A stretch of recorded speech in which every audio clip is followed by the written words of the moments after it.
Especial de prensa en Iquique Televisión, en esta oportunidad para conversar con Luis Mesina, vocero de la coordinadora No Más AFP. Don Luis, bienvenido una vez más a Iquique Televisión. Muchas gracias, muy amable por la invitación. Cuénteme, ¿en qué anda en este minuto? Porque lo entrevistamos hace ya alrededor de un año, ¿cierto? También con motivo de algunas movilizaciones y hemos echado de menos, digamos, este movimiento, digamos, que empezó con tanto ímpetu, ¿cierto? La ciudadanía, en las calles, en fin, se hacían estas manifestaciones los días domingo. ¿Y qué pasó? ¿Algo pasó entre medio? Bueno, han pasado varias cosas desde que el 24 de julio del 2016 salimos a las calles, desde Arica a Magallanes, multitudinariamente, con una manifestación que fue absolutamente masiva y que permitió que se instalara un tema que por muchos años estuvo oculto ahí bajo la sombra, pero que era un tema que generaba absoluta indignación en la gente porque, lo hemos dicho tantas veces, este es un sistema que no tiene absolutamente nada que ver con un tema previsional. Este es un sistema privado que captura el ahorro de cada uno de los chilenos y de las chilenas, captura todos los meses una fracción superior al 10% y lo coloca al servicio del mercado de capitales. La gente en realidad que escucha muchas veces nuestros planteamientos no comprende porque ¿qué tiene que ver el mercado de capitales? ¿Qué tiene que ver eso con la previsión? La previsión responde o se corresponde con la seguridad social. Y este sistema chileno opera sobre la base del riesgo, la especulación. Es decir, todo lo contrario, la antípoda de lo que es la seguridad social. ¿Qué pasaba antes, a propósito, que interesante lo que usted acaba de señalar, antes de que existiera el sistema de AFP? ¿Cómo operaba este mercado de capitales? No existían este capital no estaba, digo. Muy importante esa pregunta. Bueno, porque Chile antes que se privatizara la seguridad social, tenía un mercado de capitales muy pequeño, que se correspondía un poco con lo que era el producto nacional, el producto geográfico nacional. El tamaño de la economía. Claro, evidentemente. Hoy día se conoce como el PIB.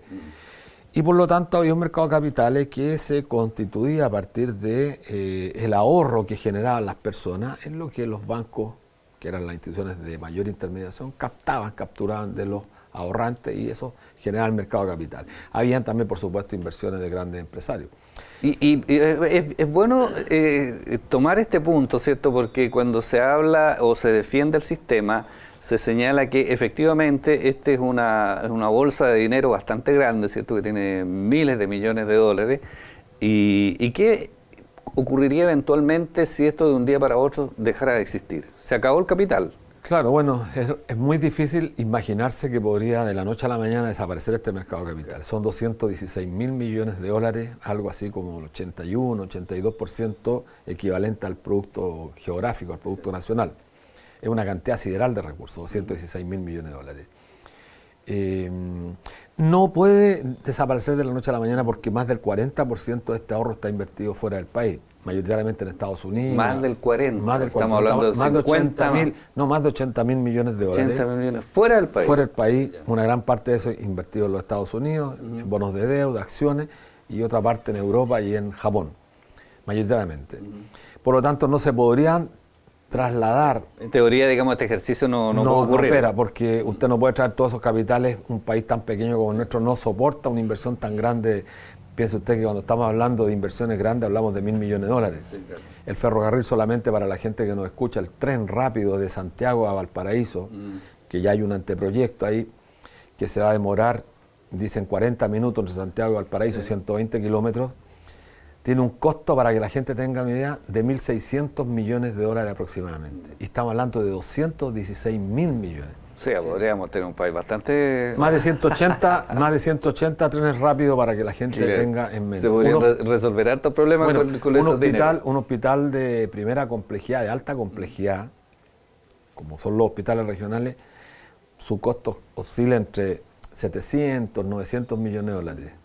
O sea, a ver, si seguimos con ese ejercicio que es teórico, por supuesto, si esto no tiene ningún asidero en la realidad, si esos dineros los estuvieran en poder del Estado, el Estado podría invertir en todo esto. Bueno, por supuesto. Nosotros necesitamos rentabilizar. La propuesta nuestra busca que el ahorro que tenemos acumulado, una parte importante se constituya como un sistema de reparto, con fondos de reservas técnicas.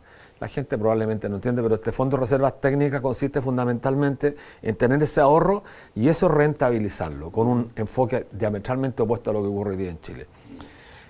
Tenemos que definir un proyecto de desarrollo en nuestro país que permita tener un proyecto sustentable, que no destruye el ecosistema. No podemos construir o pensar que Chile desde Arica a Magallanes va a ser un país minero. Tenemos una zona minera como esta, sí, claro, la región que tenemos al lado, y perfectamente estos sectores necesitan de inversión de capital. Y generar una rentabilidad para nuestro ahorro del 2,5 anual de aquí hasta final del siglo. Piense usted que las mineras en Chile tienen rentabilidad del capital 15, 20%. Los bancos superan el 20% promedio. Es decir, nosotros podríamos tener un muy buen sistema de seguridad social en Chile. Ahora, si hubiese voluntad política, no destruiríamos el ahorro interno, que es muy importante, no lo destruiríamos porque tenemos mucho dinero, no generamos déficit fiscal, que es lo que le preocupa mayormente a los monetaristas, a esta gente que maneja la economía en Chile. ¿Por qué? Porque el flujo de recursos que tenemos, los que actualmente contribuimos o cotizamos, es mucho más alto que el flujo de capital que necesitamos para pagar buenas pensiones. O sea, en Chile el 50% gana menos de 350.000 pesos. 50%. Un 75% gana menos de 500.000. A pesar de esa precariedad, a pesar de que los 10 millones de afiliados, solamente 5.700.000 estamos cotizando, los que tenemos 4.300.000 que no pagan, a pesar de todo eso, tenemos la posibilidad de mejorar las pensiones a partir de ahora. Y en 5 años, gradualmente, establecer como pensión mínima para todos los chilenos y chilenas, sin tener que solicitarle a la gente que acredite ser pobre, porque eso es lo más indigno que hay en nuestro país, podríamos tener la pensión equivalente al salario mínimo, al ingreso mínimo, 2.70, 2.80, 2.90. ¿Qué pasó con la propuesta, cierto, que entregó la presidenta Bachelet, que en el fondo, cierto, hubo bastante, entre comillas, pirotecnia, digamos, respecto de esto? Incluso estuve viendo ahí el ministro Valdés hizo una declaración bien especial, que dijo que lo que hacemos con este proyecto de ley, el ministro de Hacienda, Rodrigo Valdés, cierto, es escuchar a mucha gente y buscar el ancho camino del medio, digamos. Que es una frase que bueno, creo que es histórica, ¿no? Sí, la presidenta Bachelet, bueno, creo que no voy a entrar yo a evaluar su gestión, pero creo que en materia previsional ella no estaba convencida. No, yo creo que provocó un daño en el tema previsional, un daño gigantesco. Yeah. Porque ella fue la que nombró a Soledad Bernstein, superintendenta, Tamara Agni, y el actual superintendente. Toda esta gente, bueno, han sido ratificados por Piñera. Yeah. La primera trabajó en el gobierno de Bachelet y después siguió con Piñera. Bueno, Tamara Agni fue la famosa intelectual que creó esta AFP fantasma para evitar que la AFP Cupro ni Provida pagaran 420 millones de dólares. Entonces, esta gente es la que contó con la absoluta confianza en la presidenta Bachelet, pero además Rodrigo Valdés hoy día es representante de una comisión que defiende el interés de la Confederación de la Producción y el Comercio, los grandes empresarios de este país. O sea, ha sido lo más nefasto, hay que decirlo responsable, un tipo totalmente nefasto, que hizo que la presidenta Bachelet finalmente no se convenciera, o, dicho de otra manera, se convenciera a la presidenta Bachelet que había que seguir manteniendo las AFP. O sea, un defensor acérrimo de la AFP con un discurso... ¿Y ese proyecto se tramitó? Ese proyecto no alcanzó a ver nunca la luz, porque ni siquiera la coalición que apoyaba al gobierno, la nueva mayoría, nunca estuvo convencida que era un proyecto que mejoraba las pensiones. Y de paso también hay que decirlo, no hay posibilidad de mejorar las pensiones para la gran mayoría de los chilenos si se mantiene el pilar fundamental que es de capitalización individual. Porque con rentas tan bajas de los trabajadores chilenos, es imposible. Mire, este sistema funciona sobre dos variables que son fundamentales. Mayor ahorro y rentabilidad del capital ahorrado. Mayor ahorro supone que ustedes tienen una fracción mayor de su ingreso mensual al ahorro. Como la gente con 350.000 pesos que está destinando ya el 11,5%, 11,4%, porque hay que pagar la comisión. ¿Cómo le vamos a pedir a esa gente que aumente la fracción de ahorro? Imposible. Se echa abajo la primera variable. Y la segunda variable tiene que ver con rentabilidad. Los primeros 10 años de este sistema, es decir, la década de los 80, el fondo rentó sobre el 12%. La segunda década bajó más o menos un promedio del 10%.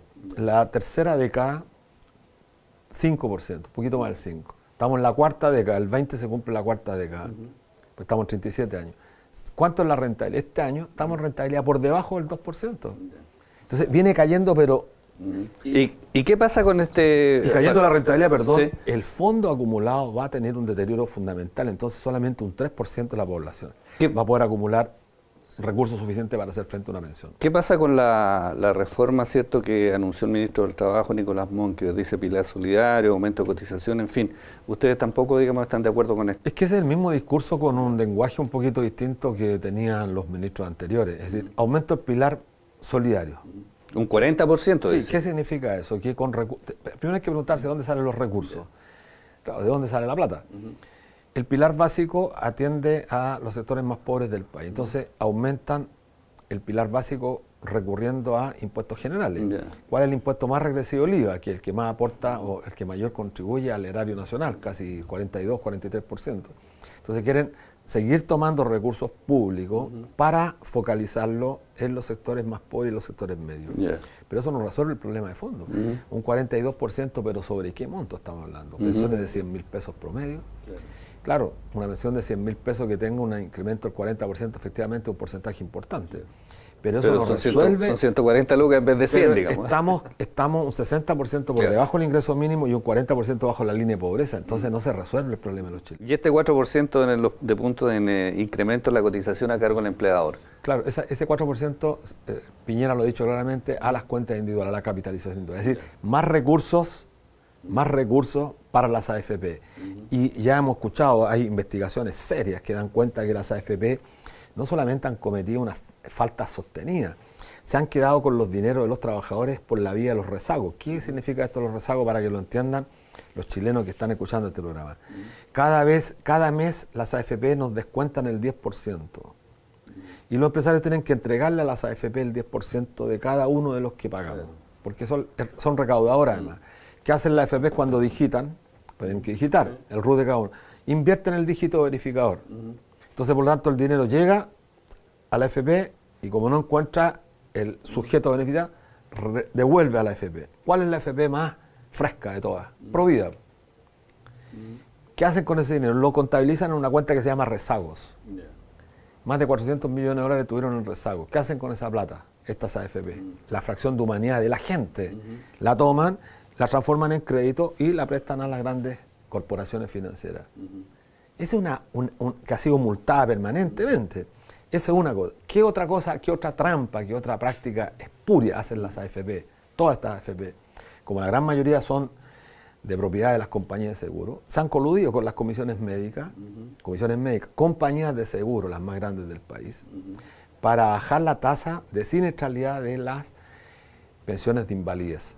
Entonces tenemos casos de personas que no tienen estómago, que están con un cáncer terminal en 4º grado y las comisiones médicas dicen, no, usted no está en condiciones de ser declarado beneficiado de la pensión de sobrevivencia o la pensión de invalidez.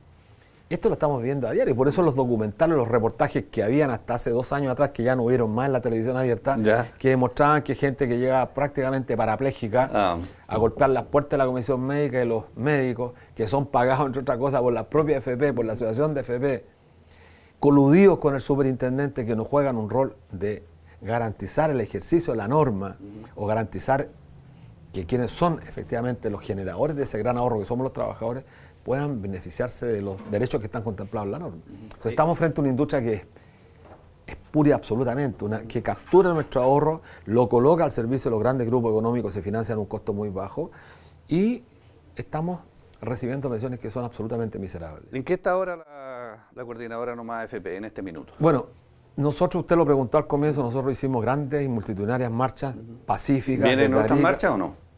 Estamos viendo, hicimos un plebiscito en octubre, juntamos más de 1.072.000 personas. Estamos hoy día estamos trabajando en la iniciativa popular de ley, convertir nuestra propuesta en un anteproyecto de ley. Hay más de 40 diputados que han comprometido su adhesión a nuestro movimiento. Pero no es suficiente porque en Chile no existe la iniciativa ciudadana. Chile es uno de los pocos países que tiene una constitución espuria que no permite el ejercicio de la democracia. Entonces se nos ha hecho convencer al Ejecutivo, es bien difícil. Digamos. Se nos ha hecho creer a los chilenos que la democracia consiste en votar cada 4 años por un mandatario cuyo mandato implícito está en el voto y cuando una vez electo este mandatario se olvida el mandante, desconoce el mandato y los que lo elegimos no lo podemos revocar porque no hay poder revocatorio en este país. Entonces tenemos el caso de Orpiz, que fue condenado con una condena ejecutoriada y el tipo hasta marzo siguió recibiendo los beneficios de una tremenda dieta, 9 millones de pesos. Nos queda nada más un minuto, don Luis. Sí. ¿En qué Estamos en la es la Iniciativa práctica, Popular de digamos, Ley sí? y estamos convocando, bueno, a toda la gente aquí en Iquique, que es muy importante en esta región, de que la gente participe activa. Es decir, ¿cuál es la idea de la Iniciativa Popular de Ley? Que la gente se convoca para participar en un espacio de discusión de la propuesta. Discutimos respecto de cuáles son los contenidos de esta, cuál es la importancia de que los chilenos restituyamos la seguridad social como un derecho fundamental, pero por sobre todo también preguntarnos cómo la vamos a administrar estos dineros, dónde queremos que se invierta la plata, que la gente opine, que la gente participe. La democracia es participación, deliberación. Y además, por último, discutir qué vamos a hacer si el gobierno, este gobierno y el Estado siguen desconociendo la demanda ciudadana, que es absolutamente legítima. Si están dispuestos los trabajadores, la ciudadanía, a dar pasos superiores en organización y en lucha. Creo que es lo más importante. Bueno, muchas gracias por acompañarnos en esta entrevista. Gracias a ustedes, muy amables. Especial de prensa en Iquique Televisión, en esta oportunidad con Luis Mesina, vocero de la coordinadora No Más AFP.